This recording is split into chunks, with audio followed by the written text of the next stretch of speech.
Hello friends, आज भारतीय समाज में, भारत में, पूरे भारत में जिस चीज़ की सबसे ज़्यादा चर्चा हो रही है वो है एक मूवी, एक फिल्म, और जिसने जो है पूरे जो राष्ट्रवाद है, पूरी राष्ट्रीयता है, हमारी पूरी जो मानवीयता है उसको झकझोर के रख दिया है, और वो है कश्मीर फाइल्स, जिसने जो है आज से 32 साल पहले हुई एक घटना को पूरा यथावत रूप से प्रस्तुत किया है। पूरा it was like a naked truth, एकदम नग्न सच को प्रस्तुत किया कि किस तरह से वहाँ जो मिलिटेंट्स थे, जो पाकिस्तान प्रेरित आताताई थे, आतंकवादी थे, उन लोगों ने कश्मीरी पंडितों को टारगेट करके उनको वहाँ से न केवल निकलने के लिए बाध्य किया, बल्कि उनको बुरी तरह प्रताड़ित किया।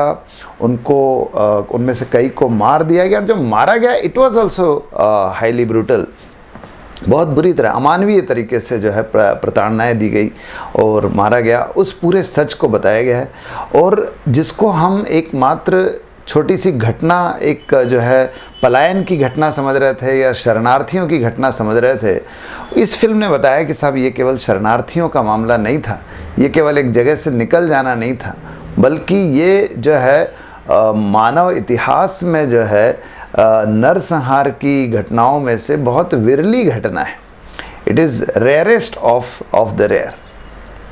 इतनी बुरी तरह से कहीं कोई उदाहरण नहीं मिलता कि किसी को जो है इस तरह से जो है जिनीसाइड किया गया और लोगों को जो है घर बार छोड़ने के लिए बाध्य किया गया, और वो लोग भारत में ही, अपने ही देश में शरणार्थी बन गए। जनरली जो है रिफ्यूजीज़ जो होते हैं वो एक देश से दूसरे देश में जाते हैं, लेकिन यहाँ तो वो अपने ही देश में रिफ्यूजी हो गए। तो फिल्म बहुत ही प्रभावी हुई। फिल्म जो है उसको आपने भी देखा होगा, अधिकांश लोगों ने देखा है, जिन्हें नहीं देखा है वो देखने की प्लान कर रहे हैं। फिल्म तो बहुत सफल हुई, लेकिन मैं आपका ध्यान एक दूसरे विषय की ओर जो है आकर्षित करना चाहता हूँ। दोस्तों, ये फिल्म जो है केवल देखने तक सीमित नहीं रहनी चाहिए कि आप सिनेमा हॉल गए, आपने देखी, आपने राष्ट्रवाद के नारे लगाए और निश्चित ही निकलते समय आपकी आंखें नम हुई, लेकिन इसको यहीं तक सीमित नहीं रहना चाहिए। मुझे लगता है कि ये फिल्म जो है इसको एक आंदोलन बनना चाहिए। It should be developed into A complete movement of what? किस चीज़ का आंदोलन? आंदोलन इस बात का कि जिन लोगों को इस नरसंहार के कारण अपना घर, अपना व्यवसाय, अपनी मातृभूमि छोड़ने के लिए बाध्य होना पड़ा था, उनको जो है उनके घर वापसी की अब जो है योजना हमको बनानी चाहिए। उनके घर वापसी का, उनके पुनर्वास का, उनके रिहेबिलिटेशन का प्रयास हमको करना चाहिए, और ये प्रयास पूरे समाज को करना चाहिए। इसमें सरकार को भी करना चाहिए, इसमें कश्मीरियों को भी करना चाहिए, इसमें जो लोग फिल्म देख के बड़ा वाह कर रहे हैं उनको भी करना चाहिए, जिन लोगों की फिल्म देख के आंखें नम हो रही है उनको भी करना चाहिए। और इसमें सरकार की भूमिका के साथ साथ जो गैर सरकारी संगठन हैं उनकी भी भूमिका होनी चाहिए, NGOs की भी भूमिका होनी चाहिए, इंडिविजुअल्स की भी भूमिका होनी चाहिए। क्योंकि जिन लोगों को घर छोड़ के आज बिल्कुल नारकीय जीवन जीना पड़ रहा है, उनको दो तरह के दुख थे। एक तो उनको अपनी मातृभूमि छोड़नी पड़ी, अपने परिजन खोने पड़े। उन्होंने वो मंजर देखा है जो हम आज देख रहे हैं, वो मंजर वो 32 साल पहले देख चुके हैं, अपनी आँखों से देखा। हमने जो है इसको सिनेमेटाइज्ड फॉर्म में देखा है केवल, जबकि उन्होंने अपनी आँखों से देखा है। तो उनका वो दर्द तो अलग है ही, लेकिन जिस तरह से उनको रहना पड़ रहा है रिफ्यूजी कैंप्स में, जिस तरह से उनको जो है दूसरी जगह व्यवसाय के लिए भटकना पड़ रहा है, उनमें से कई अभी भी भटक रहे हैं, उनकी घर वापसी बहुत ज़रूरी है। उनका जो है पुनर्वास बहुत ज़रूरी है, और उस पुनर्वास के लिए कोशिश करनी चाहिए।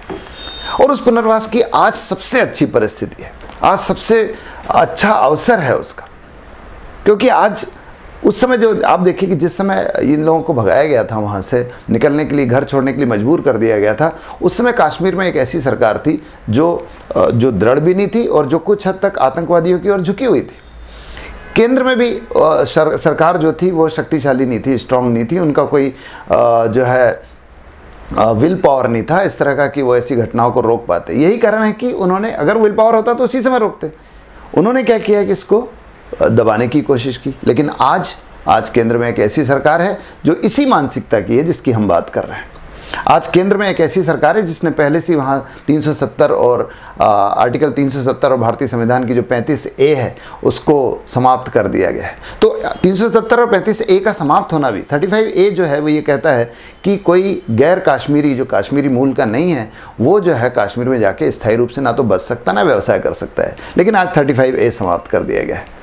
तो आज जब उनको वापस ले जाया जाए तो उसके लिए आप देखिए उसमें परेशानी क्या है। उसमें सबसे बड़ी परेशानी है फियर, डर कि साहब जो लोग जाएंगे उनको आतंकवादी मार देंगे।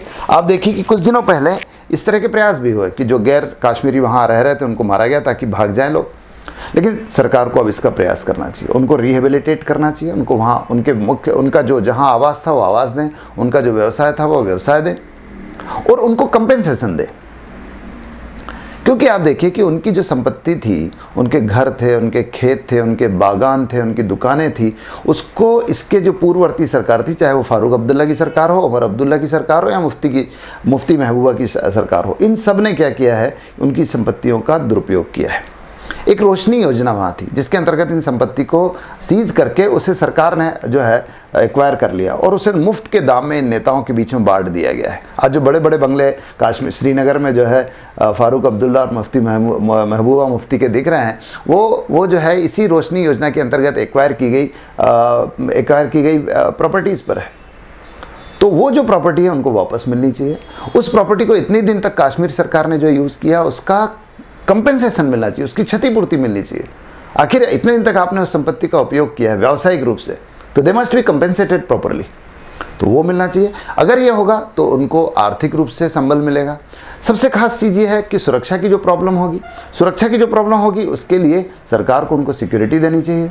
दूसरी चीज़, जो गैर कश्मीरी भारतीय है उनको भी वहाँ बसाना चाहिए। वो लोग जो फिल्म देख के बाहर आ रहे हैं, हम जैसे लोग, दूसरे लोग, इनको कोशिश करनी चाहिए कि उनका साथ देने के लिए कुछ समय वहाँ रहे, चाहे अस्थायी रूप से, और बल्कि चाहे तो स्थायी रूप से भी बच सकते हैं, तो उनके साथ रहें ताकि मिलिटेंट्स जो है उनकी मोरल को गिराया जा सके और वो सुरक्षित रूप से वहाँ पर रह सके। दूसरा मैंने बताया कि उनको आर्थिक संबल देना चाहिए। आर्थिक संबल देने के लिए मैंने बताया कि रोशनी योजना में जो संपत्ति है उनको वापस दिलानी चाहिए। इसके साथ साथ एक और चीज़ कि जो इस फिल्म से जो आय हो रही है, फिल्म वालों को भी थोड़ा सा, जो फिल्म मेकर्स है उनको भी थोड़ा सा बड़ा हृदय दिखाना चाहिए और इस फिल्म से होने वाली आय का एक बड़ा हिस्सा है, मेजर पार्ट, आपने उनकी संवेदनाओं को एक प्रकार से यूज़ करके आपने कमर्शियल रूप से कमाया है। तो द मेजर पार्ट और the main part of the income earned from this movie must be given to these refugees. उनको दिया जाना चाहिए ताकि वो अपना व्यवसाय शुरू कर सके, ताकि वो अपने आवास रह सके, अपने घर पे रहना शुरू कर सके। तो ये इसका प्रयास अब होना चाहिए। इस फिल्म को देखने के बाद आंदोलन का अगला पक्ष ये है मित्रों, और ये अगर होता है तो यही उन लोगों को सच्ची श्रद्धांजलि होगी जिनकी मृत्यु पर, जिनकी नृशंस हत्या पर आज लोग आंसू बहाते हुए थिएटर से बाहर निकल रहे हैं। उन लोगों को सच्ची श्रद्धांजलि देनी है तो इन लोगों का पुनर्वास होना चाहिए।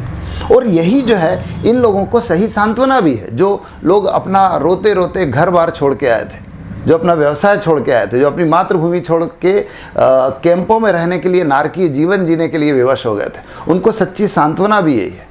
और यही भारत सरकार की और भारत के लोगों की सच्ची उपलब्धि भी होगी अगर वो कश्मीर के लोगों का पुनर्वास कर पाते हैं, उनकी घर वापसी करवा पाते हैं। Thank you friends, thank you very much.